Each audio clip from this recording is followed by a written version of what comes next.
J'ai acheté une caméra d'action à moins de 100 € sur Amazon. Voyons voir ce que ça donne. Allez, let's go. Down, they just think they are. Another little wannabe gangster trying to play hard.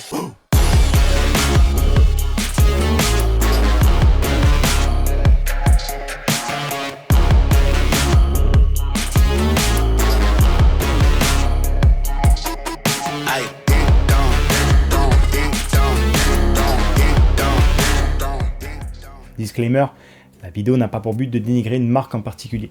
C'est pour ça que vous ne verrez par exemple pas la marque de celle-ci.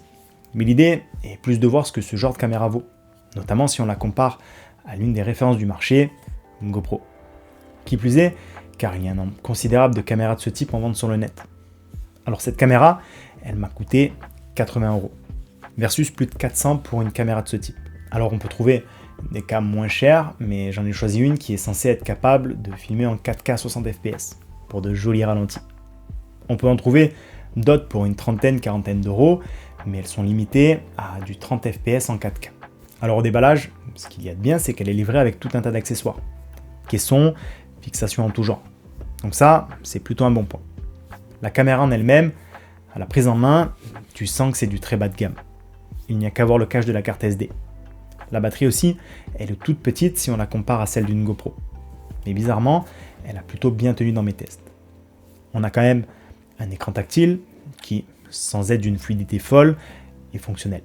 Je vous passe les détails sur les menus. Ce que je peux vous dire, c'est qu'elle est vendue pour avoir un FOV, donc un champ de vision de 170 degrés. C'est ce que l'on appelle un grand angle. Bon, clairement, on n'y est pas. On est même loin du grand angle. Encore moins quand la stabilisation est activée.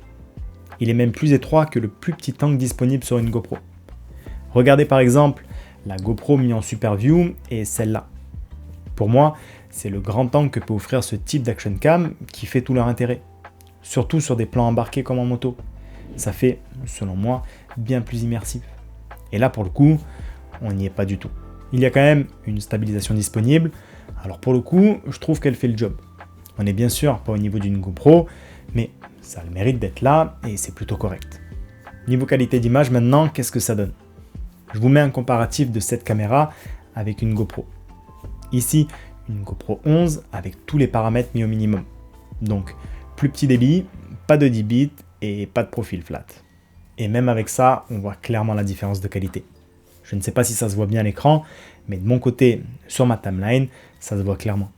Aussi, on voit bien que l'image est vite cramée par le soleil. Et s'il est dans le champ, alors là c'est fini. Niveau dynamique et gestion de la luminosité, c'est pas vraiment ça.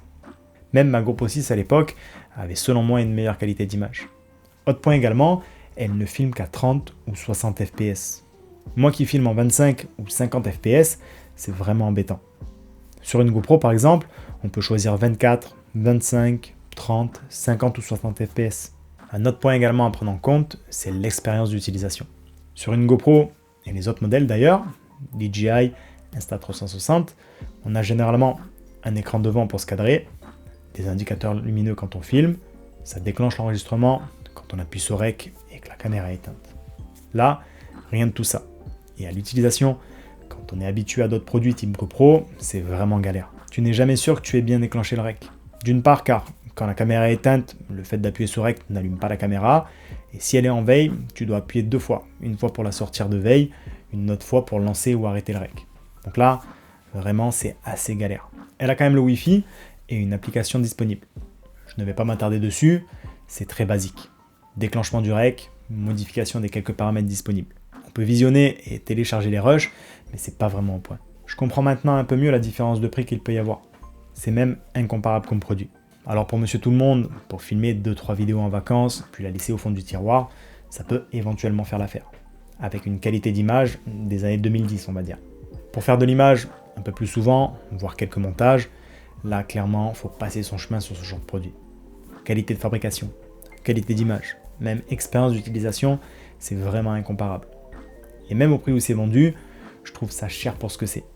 Pour moi, ça ne les vaut même pas. Reste le marché de l'occasion, qui est quand même assez conséquent si on n'a pas forcément les moyens de s'acheter une caméra plus haut de gamme neuve ou qu'on n'a pas forcément besoin du dernier modèle.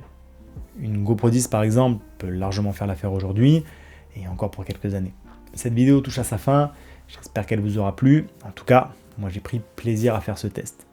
Je me répète, mais le but n'est pas de dénigrer une marque en particulier ou un produit, mais plus de vous montrer ce que vous êtes en mesure d'attendre de tel ou tel produit.